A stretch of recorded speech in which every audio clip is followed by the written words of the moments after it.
I paid $23,000 for my sister's baby shower, and I remember every cent because I had to pull it from my savings, move money between accounts, and even put part of it on my credit card just to make sure she got the luxurious day she said she deserved.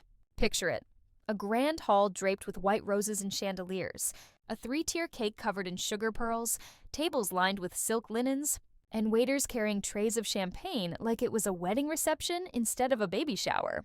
My sister insisted on a designer gown that made her look like royalty. She wanted imported flowers that had to be flown in overnight, and she said anything less would embarrass her in front of her husband's family. She cried, begged, and reminded me of everything I supposedly owed her because she was the younger sister who always needed to be looked after. And like a fool, I said yes. That day, she smiled like she owned the world, cameras flashing around her, while I stood in the corner trying to ignore the sinking feeling in my stomach as I calculated the bill in my head. Everyone praised her, toasted her, showered her with expensive gifts, but not one person mentioned who made it possible. Not one person knew that behind the glitter and glamour was me, quietly swiping my card again and again until the balance screamed back at me. And then, less than 24 hours later, my phone buzzed with a message from her, a voice memo she didn't mean to send. And that 30-second recording shattered everything I thought I knew about her, about us, about family. Her voice came through my phone sharp and careless, like she was laughing with someone on speaker. I pressed play again and again just to be sure I wasn't hearing things wrong. I can't believe she actually paid for all of it. My sister's voice rang out, followed by the giggle of one of her friends. She's so desperate to feel important. Honestly, I would have canceled the shower if she didn't cave. I mean, who spends 23 grand on someone else's party? She's pathetic. The word pathetic hit me harder than any slap ever could. I sat there in my kitchen, still surrounded by receipts and empty envelopes from the day before, listening to my own sister mock me for sacrificing what I had worked so hard for. She didn't sound grateful. She didn't sound touched. She sounded smug. And worse, she sounded like this had been her plan all along, to push me until I broke, to see just how far I'd go to prove myself useful to her. In that moment, I thought about all the other times she had leaned on me. When her rent was late and I loaned her the money I never saw again, when she wrecked her car and I paid half the repair bill, when she needed new clothes for a job interview and I swiped my card without question, and every time she promised she'd pay me back, she promised she appreciated me. But here was the truth, recorded accidentally and delivered straight into my hands. She saw me as nothing more than her personal bank account. I stared at the message, replayed it, saved it, and then I sat in silence for a long time with my coffee growing cold. Something shifted inside me that morning. The version of me who bent over backward to please her, she was gone. What replaced her was cold, steady, and very clear. I was done being the fool in her story. I didn't delete the message. No, I saved it like a weapon, like proof of every moment she'd ever twisted the truth to make herself look like a victim and me the villain if I ever dared to say no. That 30-second clip became the sharpest receipt I had ever held, but it also made me think back to how this pattern started in the first place. Growing up, my parents always made excuses for her. She was the baby, the delicate one, the one whose feelings needed to be protected at all costs. If she threw a tantrum over not getting the bigger slice of cake, I was told to hand it over because you're the older one. If she failed an exam, I was scolded for not helping her study. If she didn't make friends, I was pushed to include her in my own circle. My whole childhood was built around making sure she didn't feel less, while I was always made to feel like I had more than I deserved. That conditioning carried into adulthood without me even realizing it. When she got married, I helped pay for her honeymoon because things were tight. When she quit her job, I covered her utilities because she just needed time to figure things out. And when she said she dreamed of a baby shower so lavish that her in-laws would finally respect her, I broke into my own future savings to give it to her. I told myself it was family. That's what you do for family, right? But sitting there with that voice memo playing on repeat, I realized it was never family. It was servitude, dressed up in the disguise of sisterhood. I thought about the friends she laughed with in that recording, how they must have all known she'd manipulated me, how they were probably clinking glasses over the fact that I had bankrolled the entire fantasy. And the more I thought about it, the less I felt hurt and the more I felt something cleaner, sharper, resolve. Because now I knew she wasn't going to stop until I stopped her. She wasn't going to grow a conscience, She wasn't going to have a sudden change of heart. She had tested the limits and found that I had none. But what she didn't know was that the limits were finally here, and they would be concrete, immovable, and cold. I picked up my phone, not to confront her, but to start documenting everything. Every transfer, every cash app, every receipt with her name attached. I pulled up bank statements and highlighted dates. I built a paper trail brick by brick, knowing the day would come when she'd try to push me again. And that's when I'd lay it all out in front of her, not with anger, but with a calm she would never expect. That week, I kept my distance. I didn't answer her calls, I didn't reply to her texts, and when she finally left a voicemail asking if I could help with some post-party expenses, I let it sit there, unplayed, like static in the background. For the first time in years, I gave myself permission to breathe without rushing to her rescue. And it was strange how quickly she noticed the shift. By the third day, she sent a message. "Hey, are you mad at me? You've been quiet. I thought the shower was beautiful." I stared at the words on my screen, her fake innocence dripping between the lines, and my thumb hovered over reply. But instead of responding, I replayed her accidental voice memo one more time. Her laughter was the only answer I needed. The silence I gave her must have unnerved her, because by the weekend she showed up at my apartment unannounced, standing in the doorway with that practiced pout she used on everyone when she wanted forgiveness. She brought a little gift bag, some scented candles she probably grabbed last minute from a store on her way over, and said, "I just wanted to thank you again. You really made me look so good." She emphasized those words, "made me look so good," like I was supposed to beam with pride for being her shadow. I invited her in, not out of kindness, but because I wanted to look her in the eye as she spoke. I poured her tea, sat across from her, and let her rattle on about how everyone was still talking about the baby shower, how her mother-in-law had finally complimented her taste, how her friends couldn't believe she pulled it off. She kept using I, as though she had orchestrated every detail herself. Not once did she say the word we. Not once did she acknowledge the hole it had left in my finances. I smiled politely, nodded at the right moments, but inside, my plan was crystallizing.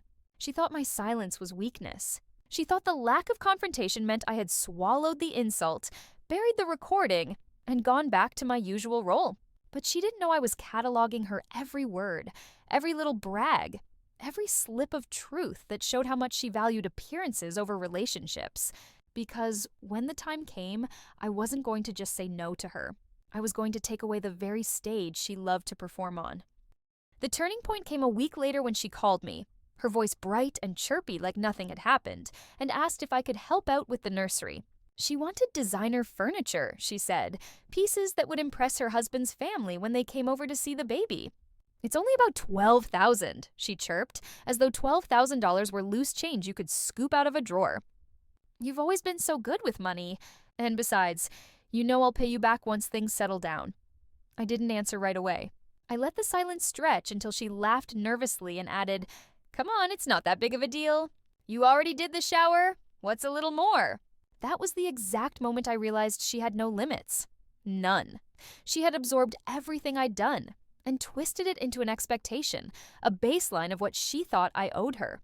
And if I gave her another $12,000, there would just be another request after that.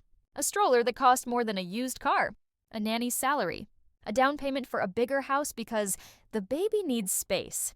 She would never stop. My hands shook, but not from fear, from the sheer power of finally knowing my answer. I said very clearly, "No."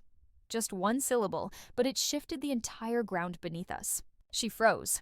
I could hear it in her breathing, the way her voice went flat. "What do you mean, no?"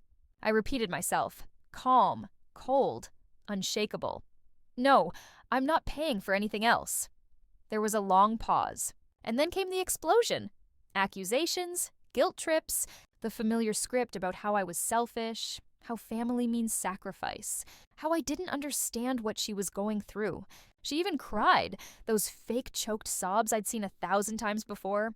But none of it moved me, because while she sobbed into the phone, I opened my laptop and pulled up the folder where I had saved everything. The bank transfers, the receipts, the voice memo. I knew this wasn't just about saying no. This was about drawing a permanent line, one she couldn't erase with crocodile tears. And for the first time in my life, I felt taller than her manipulations. I felt free. The fallout was immediate. Within hours, she had called our mother, twisting the story into something unrecognizable. Suddenly, I wasn't the sister who had funded her dream shower. I was the cold-hearted traitor who abandoned her during pregnancy. My phone lit up with messages from family members, some siding with her, some cautiously asking what really happened. But I didn't rush to defend myself. I let the silence hang, because I knew words weren't enough this time. Facts were. By the next evening, she sent me a long text dripping with venom. If you really cared about me or this baby, you wouldn't hesitate. You're bitter, jealous, and you'll die alone because no one wants to deal with your selfishness. I sat there staring at the screen, and instead of crying like she hoped I would, I opened my files. I sent a group email, family included, with scanned receipts of the $23,000 I had spent, itemized invoices with her name on the contracts, and attached to it the voice memo she had accidentally sent me. I didn't add commentary, no dramatic explanation, just the facts. 10 minutes later, my phone blew up again, but this time with stunned responses. A cousin messaged privately, "I can't believe she said that. We had no idea." Another relative simply wrote, "You've done enough. Don't give her another cent." My sister, on the other hand, went silent. The bravado, the insults, the manipulation, all of it evaporated in the face of her own words and my hard evidence. And in that silence, I felt something I hadn't felt in years. Power. Not the kind that comes from controlling someone, but the kind that comes from finally refusing to be controlled. That night, I slept deeply for the first time in weeks. The kind of sleep that only comes after you've dropped the weight of someone else's expectations off your shoulders. 2 days later, she finally broke her silence, but not with an apology. Instead, she showed up at my door red-faced, eyes blazing, demanding I fix the damage I'd caused by sharing the memo and receipts. Do you have any idea how humiliated I am? She spat, pacing in my living room like a cornered animal. My friends won't stop calling, my husband's family thinks I'm a gold digger, and Mom won't even answer my calls. You ruined me! I just sat there, calm, hands folded in my lap, and let her rage bounce off the walls. Every accusation was another confirmation that she wasn't sorry for what she'd done. She was only sorry she got caught.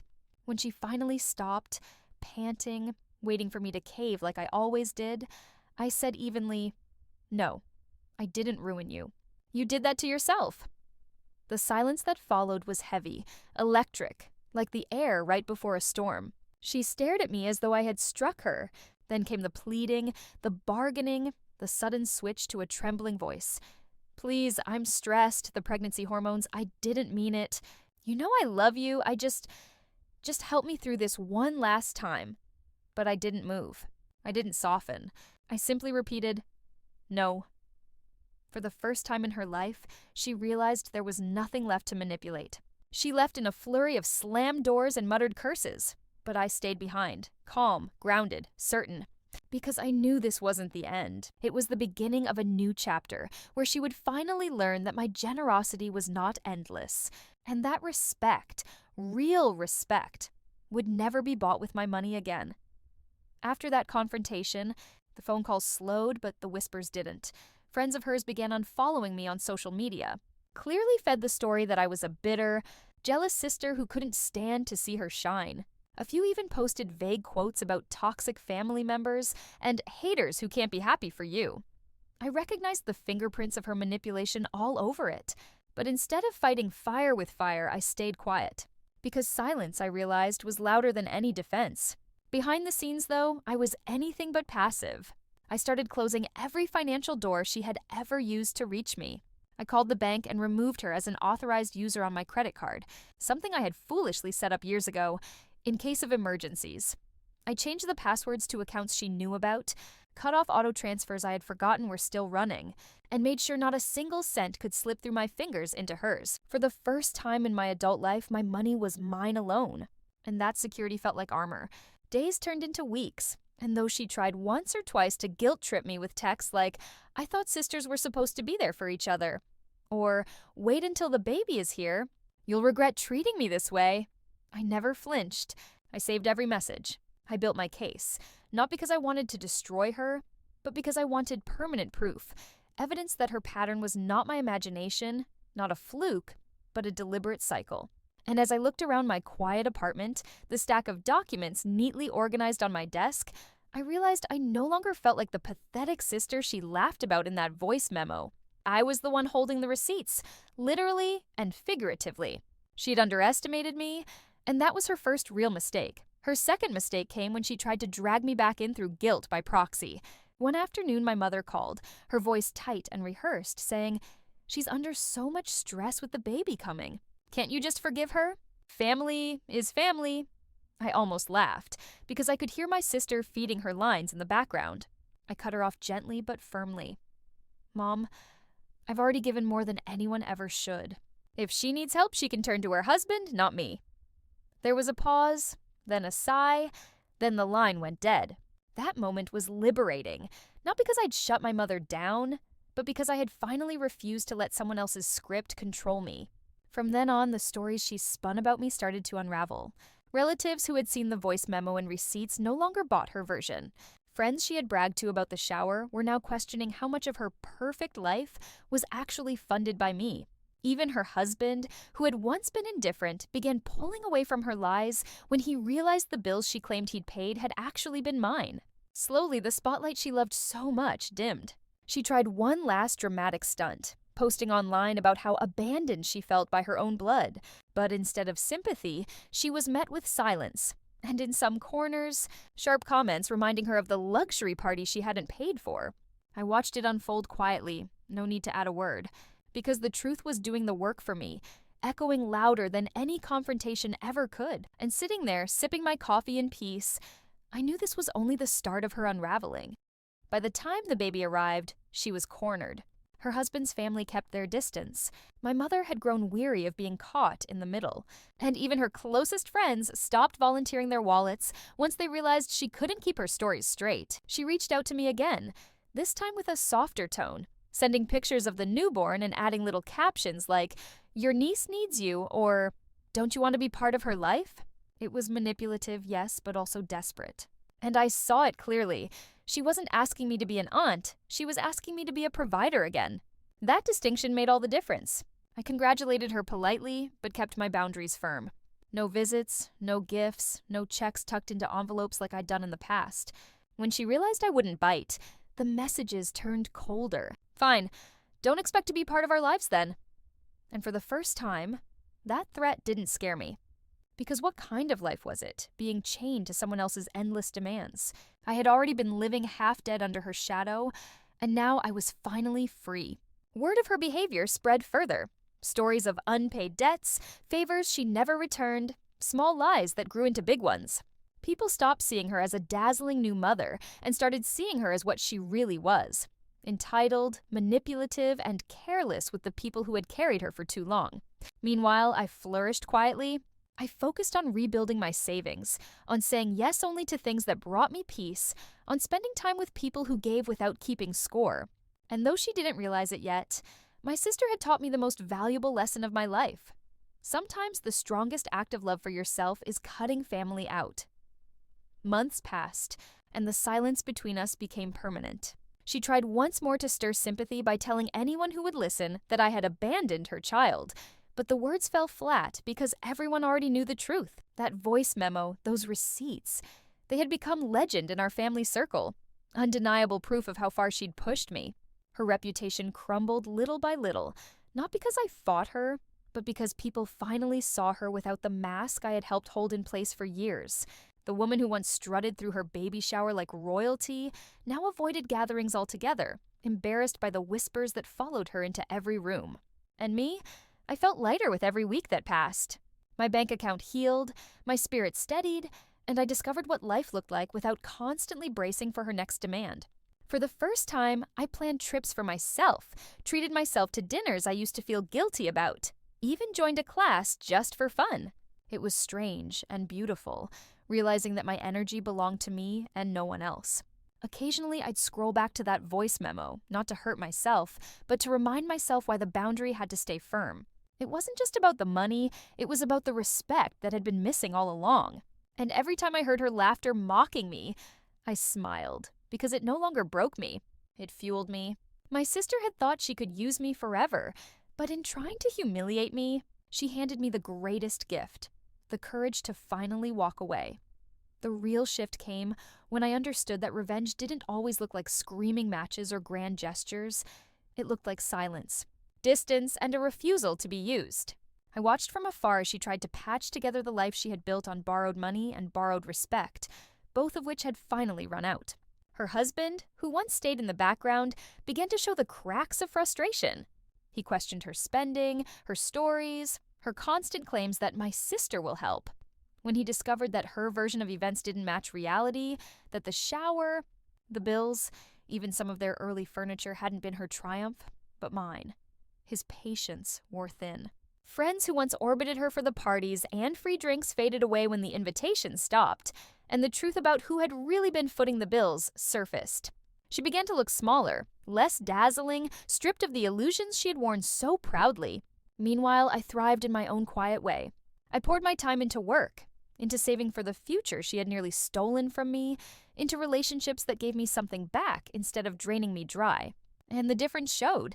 At a family event months later, I walked in calm, well-dressed, holding my head high. She sat in the corner, trying to avoid eye contact, her once loud presence now muted. A relative leaned toward me and whispered, "You look good." Happier? I just smiled, because they were right. Happiness had always been within reach.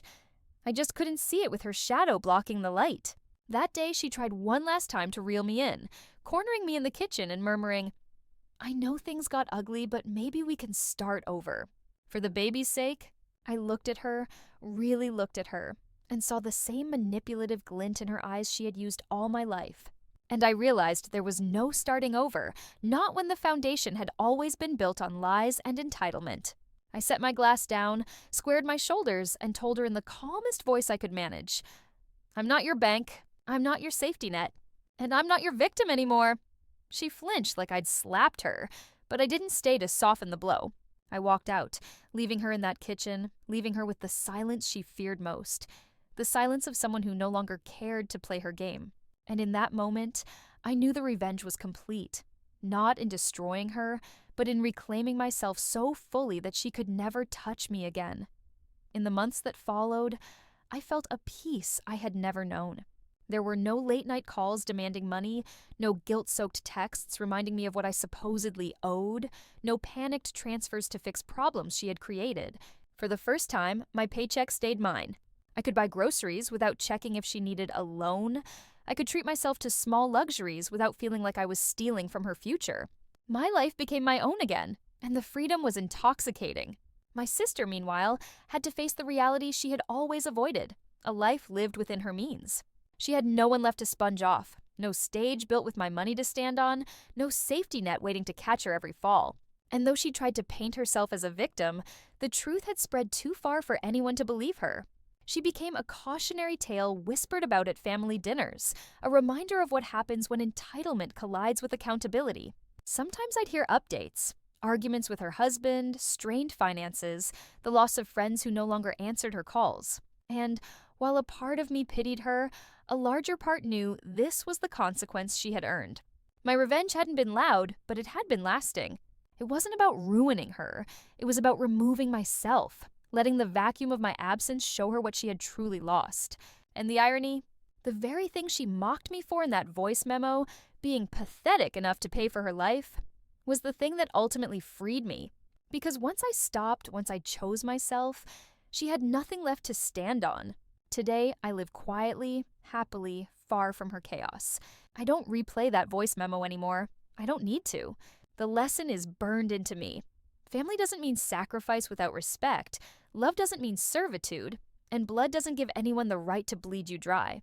If she ever comes knocking again, I already know my answer. Short, simple, and final. No. And that's the kind of revenge that lasts a lifetime.